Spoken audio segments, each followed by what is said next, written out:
Hello, welcome everyone back on into the Creator Clash Royale. We're now in the elimination stage of this tournament. We've cleared the groups and now people are ready to be sent on home. It's the Chewed Carrots against Dazzling Dealers. Indeed, and this Dazzling Dealer is the one team we were not able to see during the that group Robin stage, but we see them make it here into the top stage, so we'll get the chance to see them, and you guys will get to see them as well as we see these first match coming on. Crableg Rainmaker, a very interesting one. Not one I'm particularly fond of, but not one I hate. So it's alright, it's cool. Am I feeling this passive aggressiveness?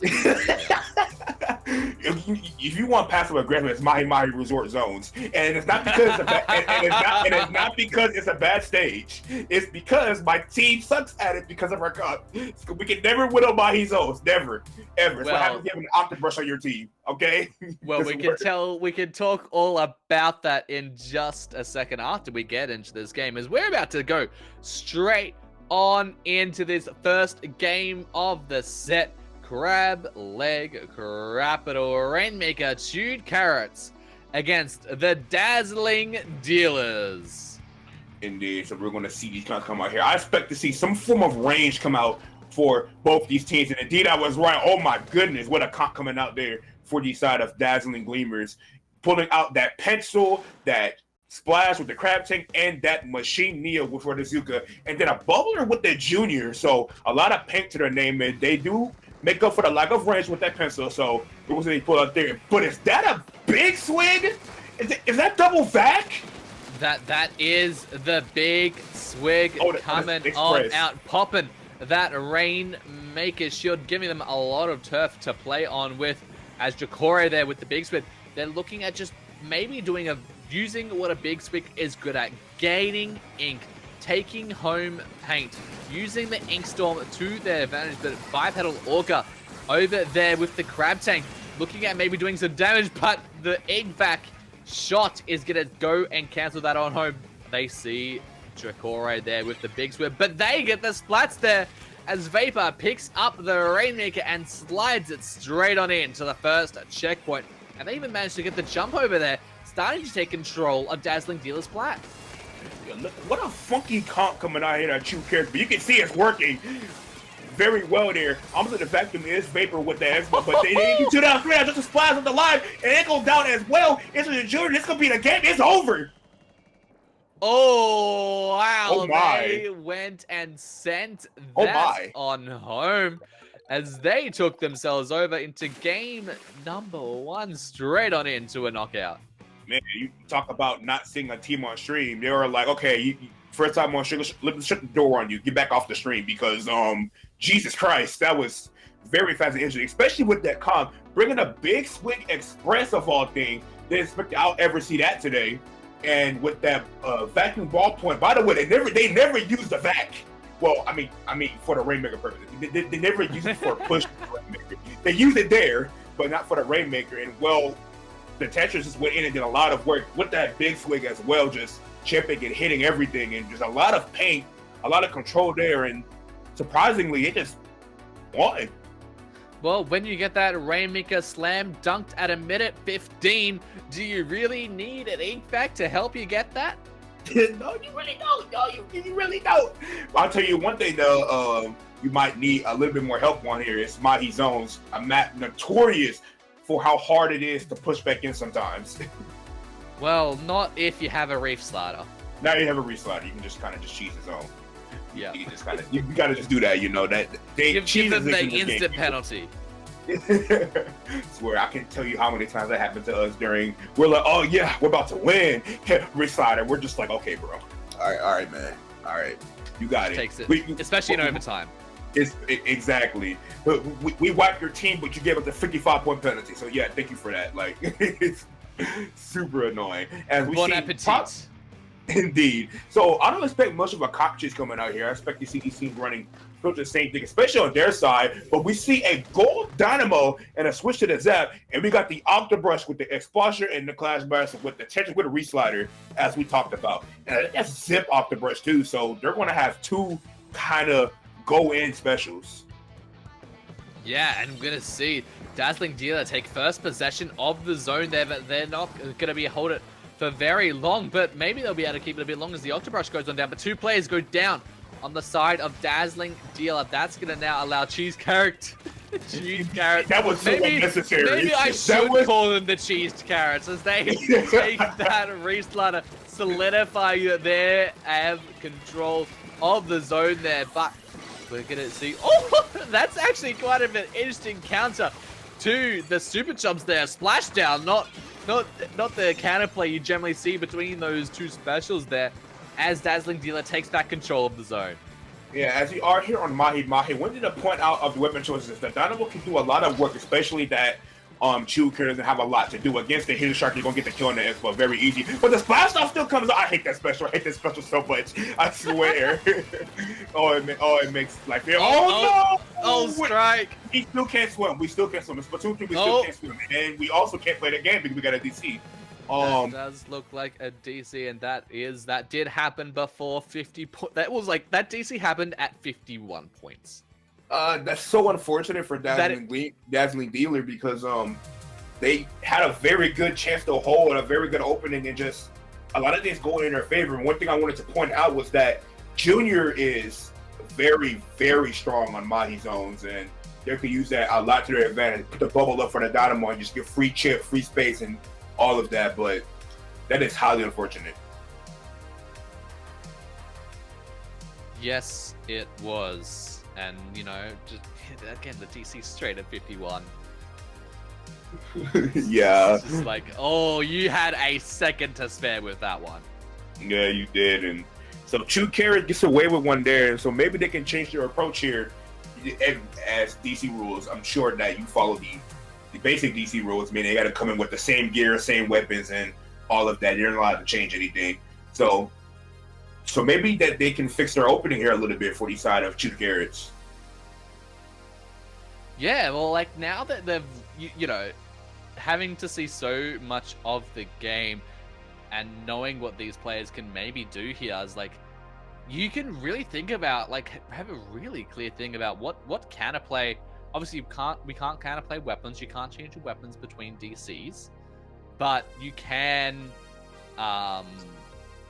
you know, you can counterplay your playstyle, how you dance around your opponent. How do you do the tango?